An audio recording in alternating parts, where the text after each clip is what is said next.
The second scene was when Momo's wandering through the abandoned hospital and she's talking to Okaroon and telling her, really opening up about her family. And it shows two very different sides of Momo. And I was immediately enthralled by Shion Wakayama's performance in the Japanese. I loved how raw and real and off the cuff it felt, especially for anime. Meaning that like sometimes there's kind of like a way of reading things, or you come to expect a certain thing, a way of something will sound. And to me, that this sounded like totally original. And I was obsessed with her performance, and it made me really want to be in the show. Also, the animation was awesome and really funny. And so I was super excited when I booked Momo, and then I immediately started reading the manga because I was like, I need to know what the heck is happening, and I need to know as much about Momo as possible going into this because she's a more complex character than it might seem upon first glance. Like, she's very layered. She has, she's hilarious, but she's got a temper, but she's also very sensitive and protective. She hates bullies. There's a lot going on. So yeah, I've been reading the manga and I'm up through the published volumes. I think it's 15 now. I know you're way ahead on the Shonen Jump app, but I'm loving it so far. Awesome. Over to you, Kari. Well, fun story. I actually auditioned for Turbo Granny. Yeah. And so they called my agent and they said, hey, so Kari didn't get the part of Turbo Granny, but there's this other Granny that we think she'd be perfect for. So I didn't even audition for Granny Seiko. They just cast me from my Turbo Granny audition. And yeah, so it was, and I remember seeing the first picture of Seiko and being like, wait, she's the grandmother? I think they sent me the wrong image. And I was looking. And so then I'm reading the thing and the description of the character, and it's saying nobody exactly knows how old she is, but she doesn't look like a grandmother. And I'm like, okay. And then started reading the script and everything, and it was just, I was like, she's funny. Like, she's kind of a badass and stuff like that. So I've had a great time with the character. I have not read ahead in the manga because I kind of, there's so few things that I get to be surprised about anymore. So after we finished season 1, I was like, I'm not going to read ahead. And I kept thinking, man, I really hope I'm not killed off in season 2. I really hope I survive. So I was very excited to get through season 2. And then I was like, man, I really hope they don't kill me off in season 3. So I'm just, so I'm just perpetually from here on out hoping that I don't get killed off and that I get to keep coming back. Nice. I had a similar thing that Kari had. I did not audition for my characters. I auditioned for Okaroon.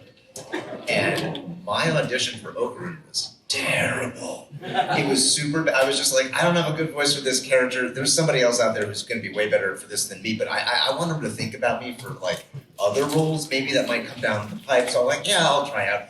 And I sent in this just god-awful, irritating audition for Okaroon, and I forgot all about it. And then I got a call saying like, hey, so they want you for DanDaDan, and I almost had a heart attack because I thought I'd booked Okaroon, and I would have to do this annoying-ass performance for like the entire series, and everybody would hate me. And I got there, and they're like, oh, no, we didn't hire you for that. I'm like, oh, my God. Oh, good, okay, so who am I? Like some fun character, right? They're like, well, so we're going to have you play the aliens who kind of SA one of the main characters. And I'm like, oh, okay.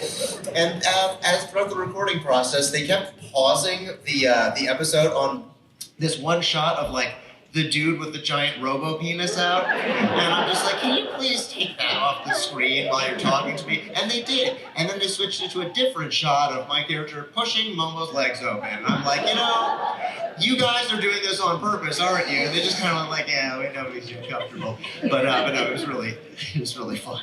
The show is actually a pleasant show to work on once you get past that stuff. I swear. It was just growing pains at the beginning, right? I do want to follow up specifically with Kari and Ben. You auditioned for different characters that you got, if you don't mind, would you be able to give us a preview of what your versions of Turbo Granny and Okaroon would have sounded like? Yes, please. I've never been asked this before. Okay, I'm going to be paraphrasing lines, but like, come here, give me your little delicious little nom nom nom nom nom nom. I want to eat that little pig.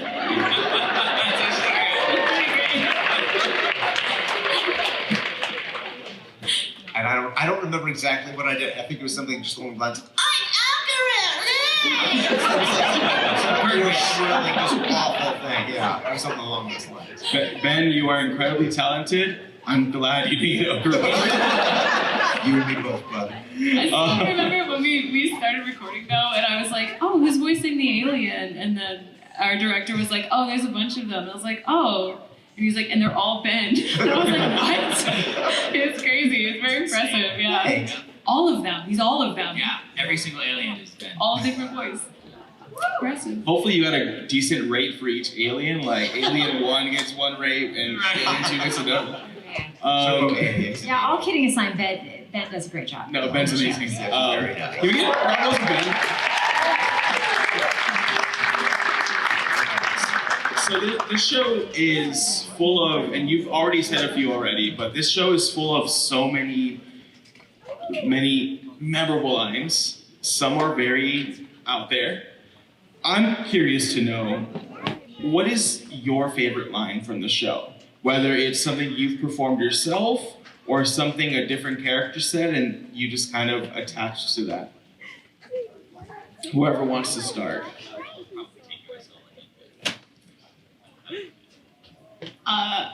My favorite line is the Turbo Granny one. Yeah, I think we have the same favorite line. Who are them bitches?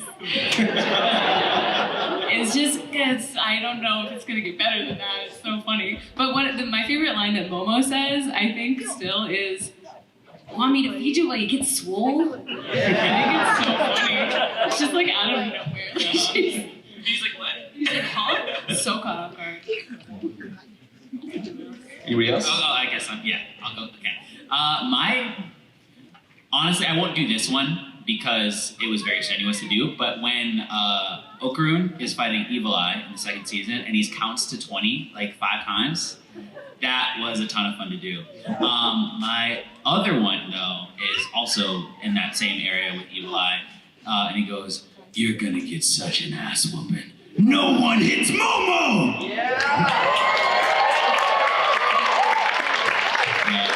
AJ, I want you to know that someone in the second row just swooned. Like, I saw that. I clocked it and I was like, you made someone swoon.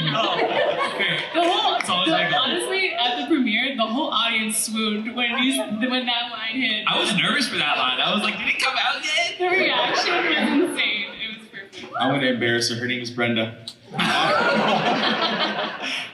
Sorry to call you out. It was just so cute.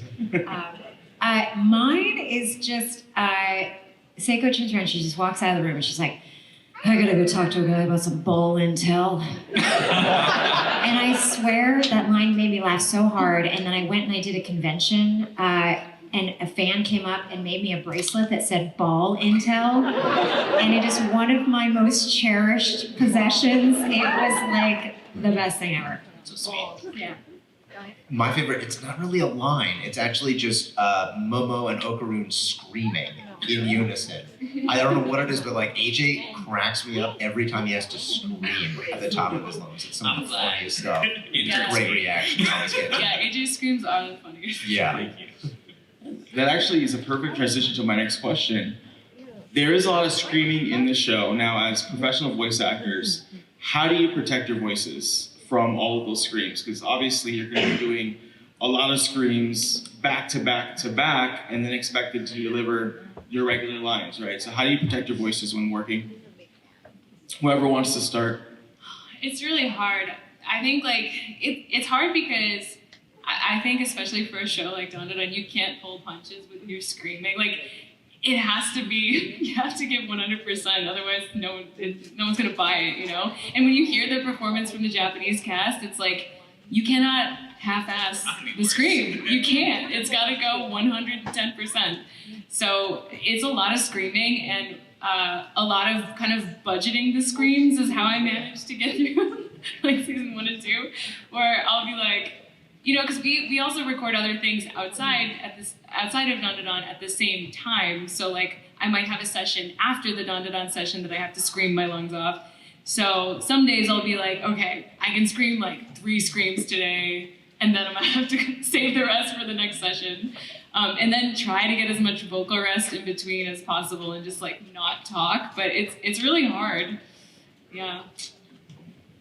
We have a really awesome director too, Alex von David, and having a great director helps a lot because he'll be like, no, save your voice. You know, he'll make sure that you're first of all that you're recording before you start screaming, and he won't make you do it over and over again. If he gets it on take 2, he stops. So that helps a lot. Yeah, and he's patient when I'm like, okay, I can't scream today. It's like, some people would be very impatient, like, we have to record this, but he's very understanding and accommodating too. Yeah, Alex von David is definitely one of my top favorite directors to work with. He's such a sweetheart.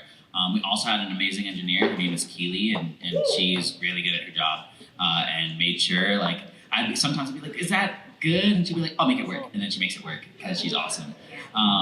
There was a period of time, speaking to Alex von David's patients, where in season 2, where I had like black mold in my house at the time. And I didn't realize this, you know, when it was happening, but I just had this really bad cough. I was losing my voice, and he was like, dude, we can get somebody else to do the screams for you. And I was like, no, that's not happening. So I took care of my voice, I took care of the black mold, and then I was able to come back. But he very much is always looking to take care of us and make sure we're okay. As far as like doing the screams themselves, like Abby was saying, you just kind of have to go for it. I feel like you have no other option when you have, you know, such talented people on the Japanese side doing their thing. My goal is always to at least give English listeners an equal experience if I can do so. So I don't want to pull my punches. And if I lose my voice after, it's got to be quiet and drink some tea. What about you, Ben? You need to protect your voice? Yeah, I have been yelling for a long time, and I'm just kind of used to it after a while.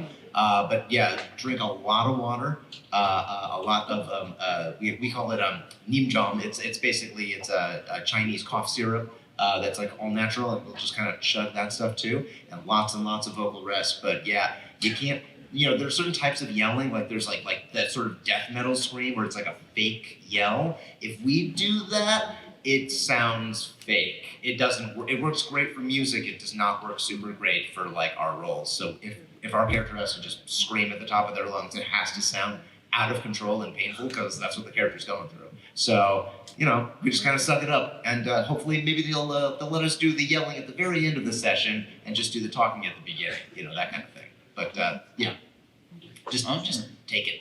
All right, that is also great advice. So for those of you who are going to ask, can I get some advice on how to voice act? This is your piece of advice, all right? Take care of your voice. I don't want to hear any questions about how to get into voice acting, because if you do, I'll just direct you to D. Bradley Baker's website, iwannabeavoiceactor.com.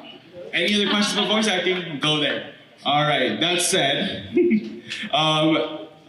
this particular show, right, there's, going back to the lines, there's a lot of great lines. Clearly it was translated and made into, you know, for the US audiences.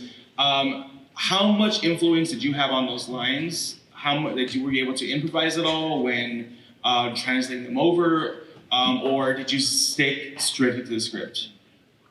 That's the other great thing about working with Alex and Keely is that it's a very open, collaborative effort. Alex is always open to ideas, and we'll always, if I have something that I'm itching to try, like, we'll definitely try it. Sometimes it sticks, sometimes it was a great idea, and other times it was not, and he will tell me that it was not. I'm the one with the original line. Stick with the original line.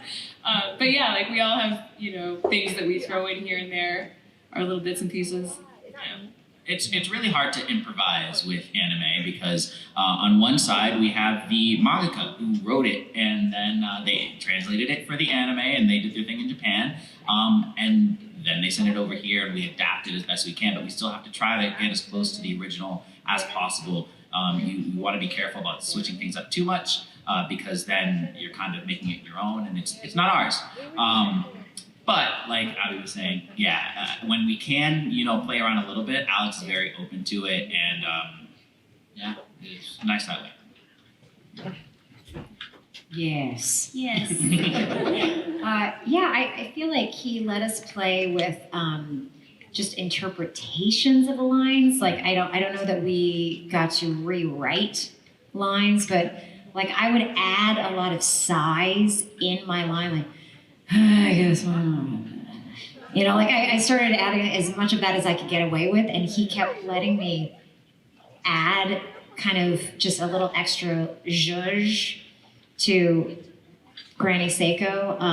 So the interpretation, I think he let us play with a little bit while still staying true to the Japanese portrayal.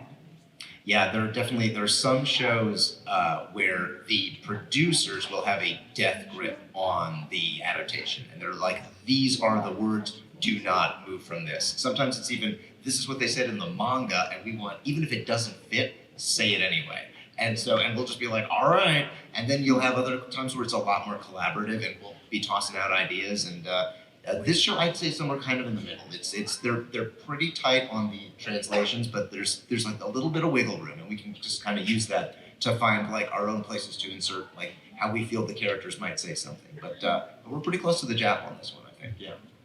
And there's a good point what Kari said too with the size. I think I remember Aleks on David saying that he purposefully underwrites a little bit, so that way in certain lines it gives you more time to, sound like a real person, not trying to fit all the words in the flaps all the time, because sometimes I can make it sound stilted. So, for me in that case it would be like stuttering and whatever. Miss I say, doing stuff like that. I do remember. Do you guys remember this? That there was this running list of things that they could say and couldn't say for the twig and berries. Yeah. Yes. In the script. Yes. Yeah. So, and Aleks would sometimes be so frustrated. He's like, "Yeah, we can say balls. No, we can't say that. No, we can't." Like, we've got little ones in the audience, so I don't want to say too much. But like, there was a list of approved words, and there were a list of non-approved words. So we were always trying to like fit in something that we could get away with saying. Yup. I want to see that list. We can talk about it after. Yeah. All right, one more question before we jump into fan questions or audience questions. Hypothetically speaking, so don't get mad at me. Let's just say a live action DanDaDan gets announced. Who would you cast to play your character in a live action DanDaDan?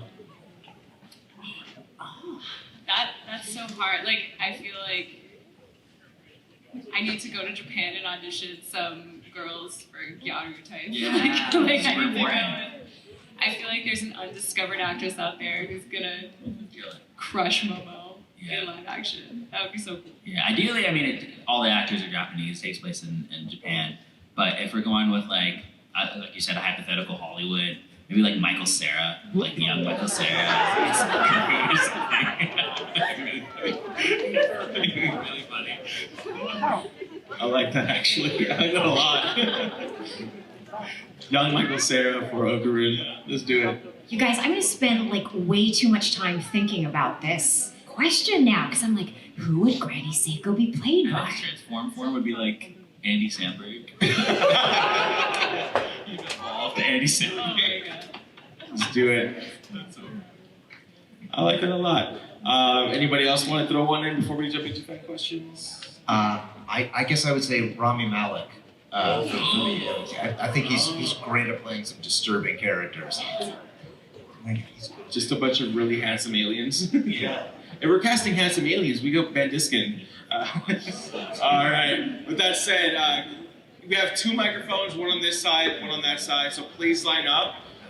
When you are asking your question, we're gonna have some people filtering out questions.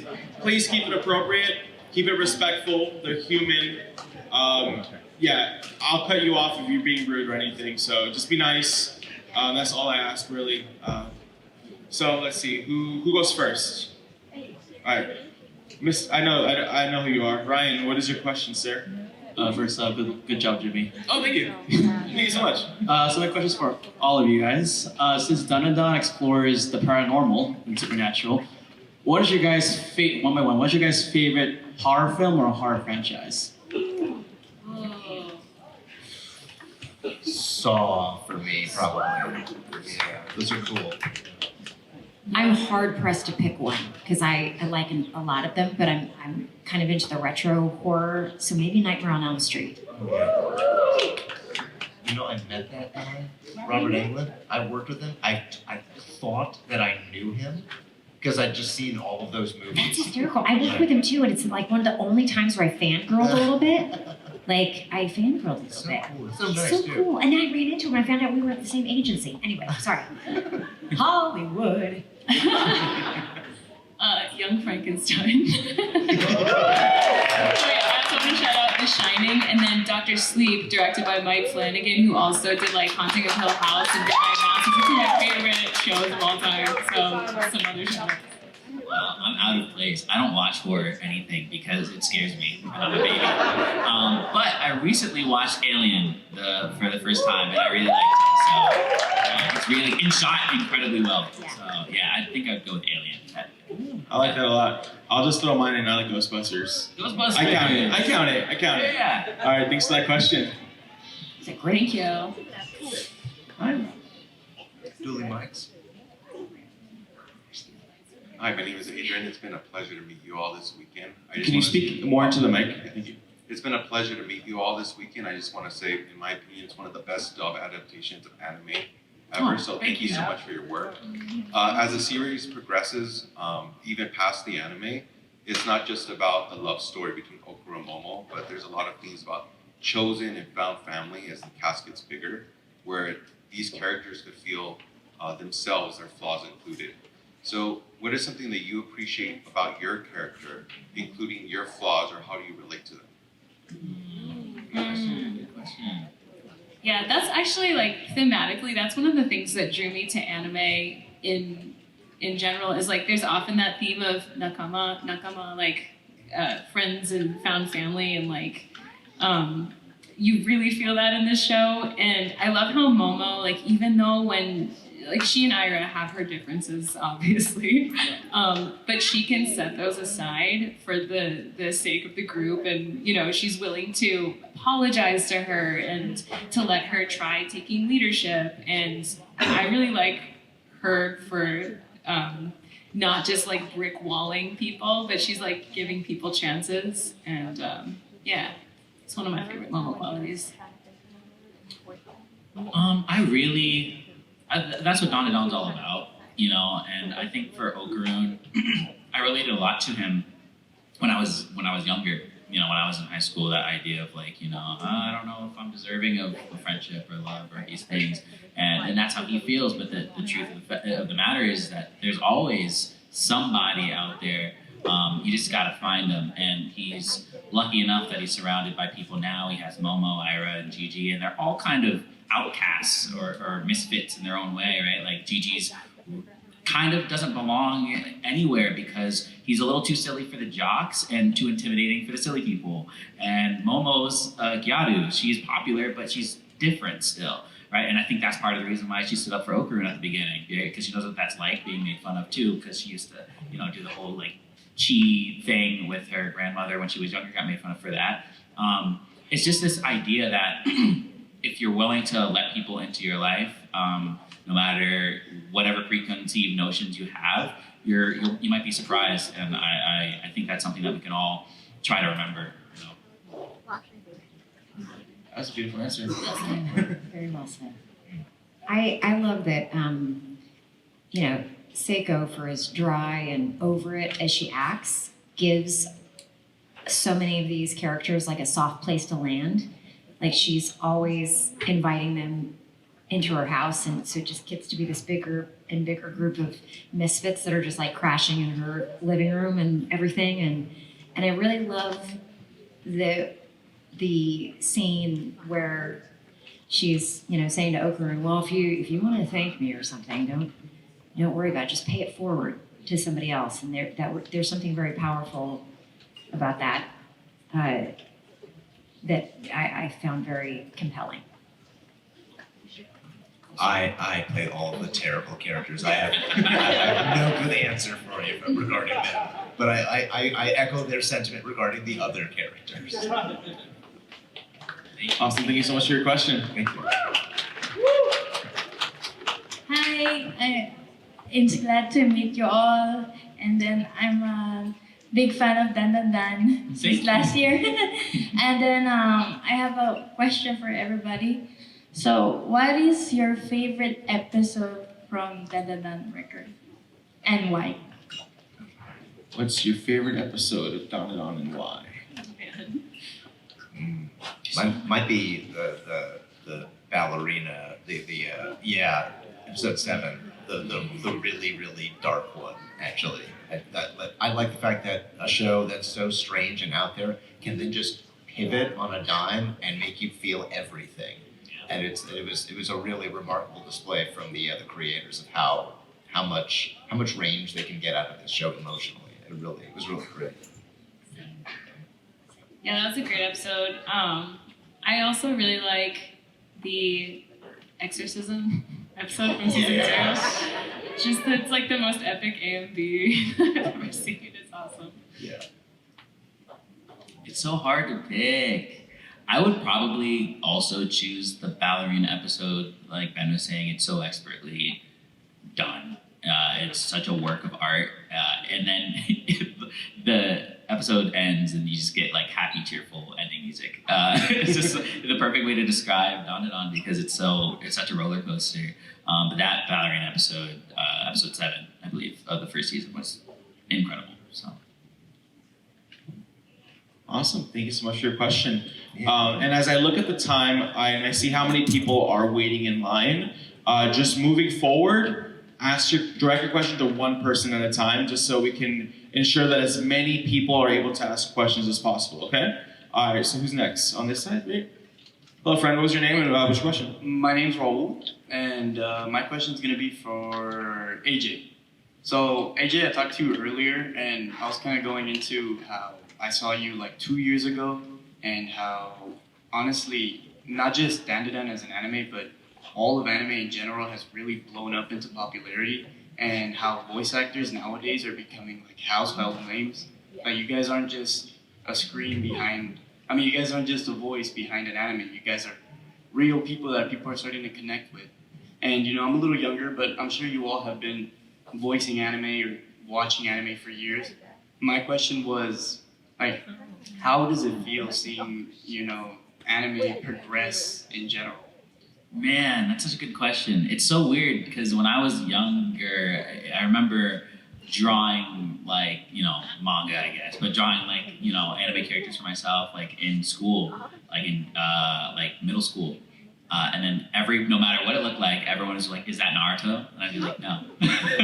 Now I haven't been in school for many years, but I feel like that wouldn't be the case. Like, my friend in college, his younger sister was 15 at the time, and she was popular. And she had like a My Hero Academia backpack on and wore it to school and had no issues. Back in my day, you would have gotten bullied for that, Like it was a completely different world, and it's so cool to be a part of this shift. You have Demon Slayer making $500 million at the box office, and Chainsaw Man's doing well, and it's so cool to see like our little niche thing grow bigger and bigger and bigger and bigger.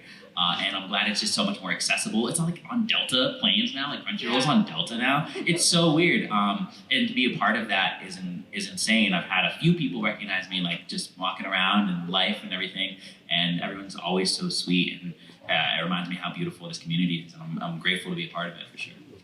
Thank you so much for your question. What's up, guys? How you doing today? Hello. My question's for you, AJ. If Okaroon didn't get the turbo grading powers, what power would he get and why? What power would he get in? I don't know if I can imagine without turbo granny powers, Okaroon having powers, but maybe he'd be like the man in the chair, you know? I feel like he's just so smart and he's always like ready to give out facts. I feel like maybe he would be the one like that sends Momo out on missions and is like in her earpiece, like telling her stuff. But I don't know if he would have like a superpower outside of the turbo granny power. Right? He's just so smart. I feel like that would be his power. Gotcha. Thanks, man. You have a great day. Thank you. You too. Thank you so much for your question. All right, friend over here. What was your name? What was your question? My name is Zoe, and I had a question for Abby. I really thank you all for all of your hard work on DanDaDan. I adore this dub, and one of my favorite parts about it is just like how much it makes you laugh at so many points in the show. And I was wondering, Abby, are there like any lines that were really difficult to like get through delivering because you were just like laughing so much at them or something like that? Sorry, Can you bring it to the mic a little bit more? Sorry. They were hard to get through. They were hard to get through. Hard to get through because you were laughing. Because I was laughing 100%. Like, there's so many zingers. And, like, also, I'd be laughing in response to, like, what Kari just said as my grandma. You know, like, there's a scene in season 1 where Momo's just laughing hysterically for, like, a minute and a half or something. And I was just laughing genuinely because everything else in this whole scenario is so chaotic and hilarious that it was like, I don't even have to act. I'm just here like responding to what is happening. But yeah, definitely. I'm trying to think of more specifics. On that note though, I do have a really funny anecdote from yesterday. I don't know if the fan is here today who stopped me in the dealer hall to say that they watched the show and they were there with their mother, who their mother is a huge Momo fan. And she is learning English by watching DanDaDan. And this fan told me that their mother is learning English from Momo, and I was like, oh no. That's like a bad idea. I don't know. She's just gonna go around calling everyone a skank. But it was so funny to me. I just had to share that moment. Isn't that so funny? That is amazing. Yeah, classic. But yeah, it's such a funny show, man. Thank you so much for your question. Thank you. Hello. What was your name? What was your question? My name is Josie, and I was wondering between season 1 and season 2, what's your favorite opening? Who's the question for? Oh. Abby? Oof, me? My favorite opening?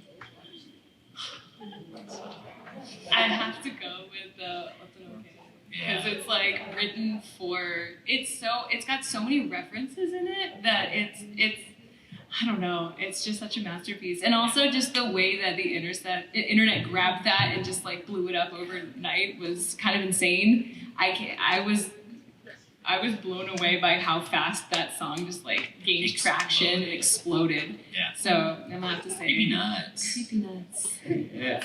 It's a good song. Thank you so much for your question. Hi, my name is Faith, and I just want to say real quick, like, I love the show so much, and it's helped me through the past year. Like, I watch with my brother, like, every night when it would come out, and I just want to say that, and thank you for all your hard work.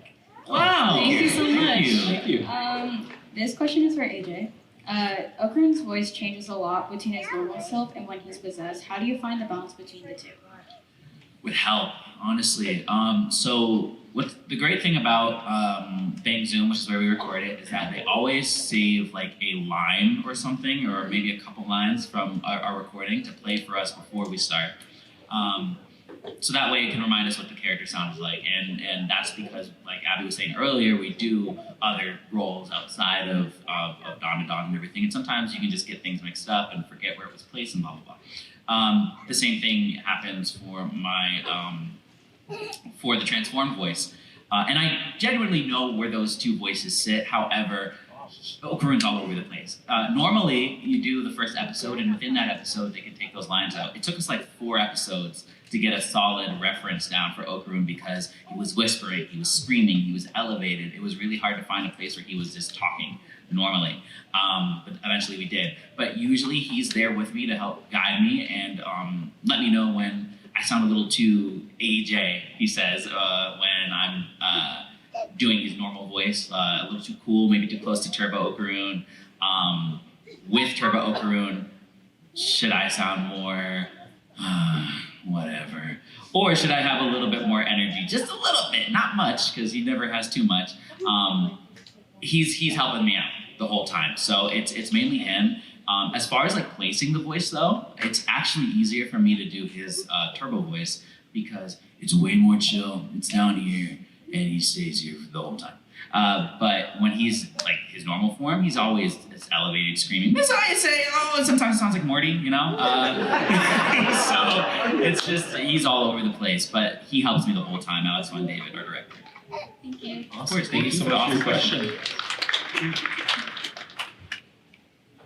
Hello, what was your name? What was your question? Hi, my name is Jose Cervantes, and I wanted to thank you all guys for making such a funny show with the dub and really putting your all and soul into it. Thank you. And specifically Ben Diskin, I wanted to ask you a specific question. Okay. If you were to have kids, or do have kids, at what age would you let them watch the show? Knowing they'll hear you in the show. Well, I don't have children, but if I did, when I'm dead. You're like, they can no longer judge me. Thank you so much. That's a great question. Thank you so much. Hello. My question goes. Can you speak a little closer to the mic? Oh, sorry. Is this better? Yeah. Okay. My question's for AJ. I've been playing a lot of Pokemon this week because, you know, the new game, and I know you voiced in Pokemon. If Okaroon did have a Pokemon, what Pokemon do you think you would have? He's saying if Okaroon had a Pokemon, what would Which it be? Pokemon would you have? What Pokemon? If Okaroon had one? Yeah, which one would you have? Oh. Okay. I don't know a ton about Pokemon. However, who's the big one that sleeps all day? Snorlax. Snorlax. I think it would be Snorlax. You don't know Snorlax? I forgot his name. I know he's big and blue and like big and sleeps. We're going to talk later. I'm sorry. It's late in the day, all right? That's embarrassing. Oh my gosh. Thanks for your question. Thank you. Snorlax is a great Pokemon. He's like my top 5. Yeah, he's a great one. What's the one that switches between like? Is it Morpeko? Morpeko? Morpeko? You can have Morpeko. He can switch with you. Yeah. Snorlax, yeah. All right, friend. What was your name? What was your question? Hi, my name is Jesse, and I have a question for AJ. I have a bit of a hot take. Okaroon should be with Ira. With Ira! Ooh, Excuse that's pretty me, hot. sir? That's a pretty hot Can you take. please leave? Oh boy. The door is right there. The audience is agreeing. Wow. Okay. Is that it? What do you want to say? Okay. Yeah. So, honestly, someone else came up to me, I feel like, earlier. That was not you, correct? Okay. And also said, I like Ira more for Okaroon. And you know what?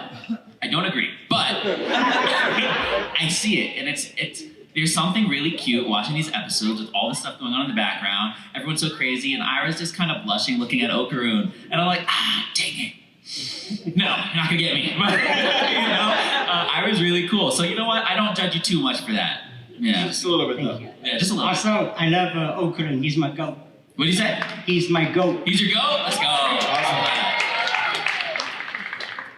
Hi everyone. Hi Abby. My name is Rihanna. Oh, sorry. Hi. My question is honestly for either Carrie or Ben. Which one do y'all believe in more, and why? Ghosts or aliens? Aliens. Are aliens? Yeah. Aliens. The government came out and said. The government. And it was just like page 3 news, and everybody moved on with their lives. And like, aliens exist. Aliens. We're like, yeah, but tax. I really want ghosts to be real too, though, like so badly. So again, I'm gonna make an announcement. If there are any ghosts here who really would like to chat with me, I'm available to chat. Please come say hi. I will say I've been in this theater by myself a couple times. Yeah. There might be. I don't know. Are they talking to you and they won't talk to me? They won't talk to me, you guys. No, they watch me. I feel like I'm being watched, but that might be the security cameras. I'm starting to feel really badly for Abby because every time we do a panel together, she's like, if there are any ghosts that want to talk to me. That hasn't happened yet, unfortunately. Nope. Someday, maybe. Thank you for your question. Thank you. Hello, friend. What was your name? What was your question? Hi, my name is Indira, and my question is for AJ. Hello. While you was recording, what was the most difficult scene to record? Ooh, difficult. It depends. technically difficult was the episode where Okaroon's doing the counting, because I had to do it all in one breath, or I didn't have to, but I felt like that was the way it would sound the best, and it took us a couple tries to get that right. Actually, what we did at first is we counted to like 12, and then we would stop, and then we would continue from there. I would just like listen to myself, and as soon as I said 12, I would go 13, 14, you know. But it just didn't sound right. So that was technically tough. But frustratingly tough was, I think it was episode 4, the end of episode 4, when Okaroon and Momo, after the big, you know, crab fight or whatever, they go back to her house. He's about to leave, and they're kind of like, "Is this the last time we're going to see each other? Is this goodbye? Like, you know, see you tomorrow or goodbye?"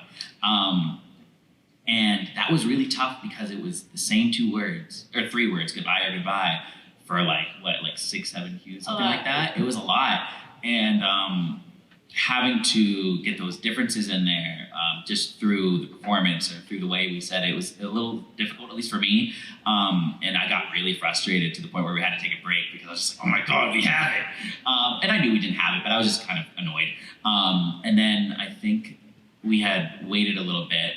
Aleks Von David tweaked the lines a little bit. And then Abby came in and recorded it, and then we got it. And I was like, that's perfect. And now that scene, like at the end, I ended up going like viral when she goes, "See you tomorrow," and he goes, "Okay," and I like went viral for on TikTok.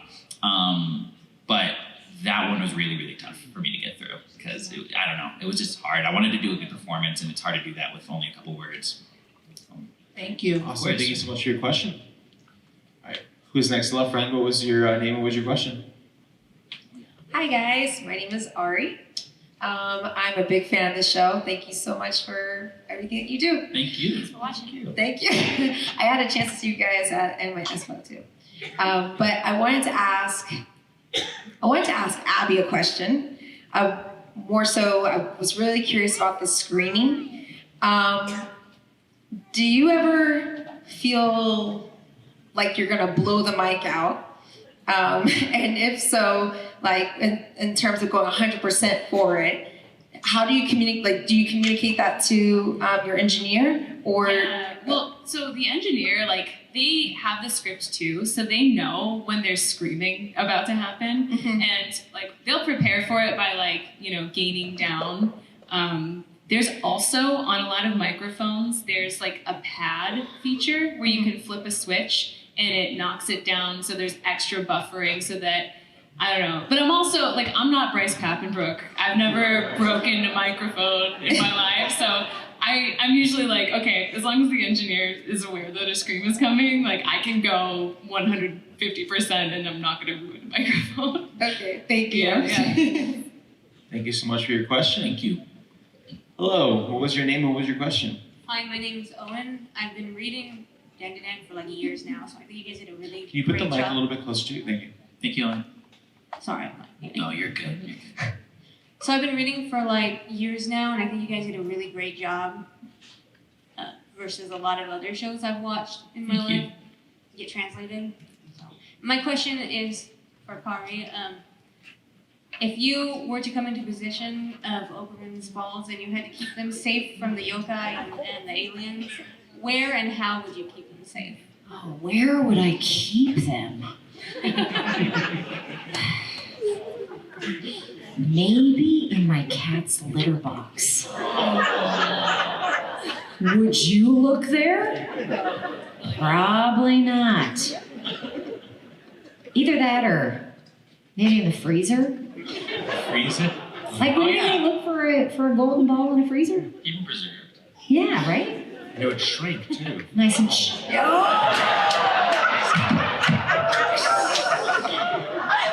Keep them fresh, I guess. You're the best. You keep them fresh. You keep it fresh, right? There you go. Right there next to the ice cream. Everybody's like, ah! Sorry. God, worst time to take a drink. What's that next to your Baskin Robbins? Shining. Thank you. Thank you so much for your question. All right, just based on time, we got time for about 1, maybe 2 more questions. Hi, my name is Ariana, and I have a question for Abby. I wanted to ask you what you think about the theory that Momo was never actually obsessed with the actor Ken Takakura, but subconsciously, because of her psychic powers, she made a connection to that name because of Okaroon. Oh, that's an interesting theory. I haven't heard that. That's a fun idea.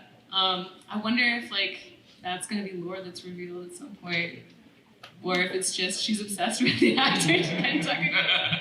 Yeah, that's a fun. Have you heard that? No, I haven't heard that. No. Yeah, I like that theory. Cool theory. Yeah. Oh, awesome, thank you so much.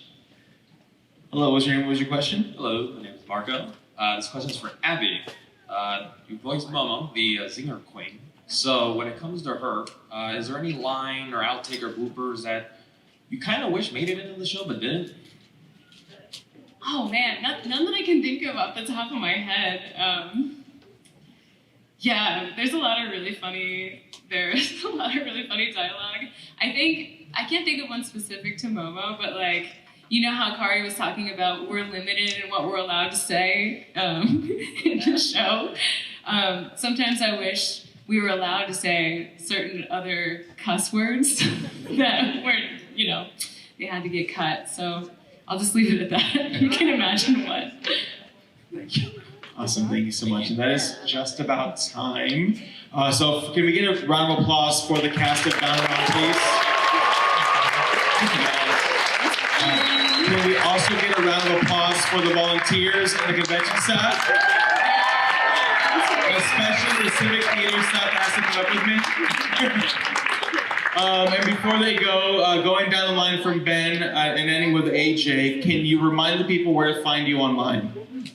Oh, you can find me on Blue Sky at bendiskin.bsky.social. I'm Instagram at Kari Walgren. I've got a Facebook official page, and I also dabble on TikTok and Blue Sky at Kari Walgren. I'm at Abby Trot on Instagram mainly, Twitter and Blue Sky barely, and then I'm barely on TikTok at abby.trot. I, on everything, am AJ Beckles, VO. Except for Twitch, I might be streaming, and it's AJB streaming. So. Awesome. Can we get another round of applause for our friends up here? And I've been Jimmy. Thank you all for your time. As a reminder, thank you. Please, as a reminder, please be awesome to each other and have a great rest of your weekend.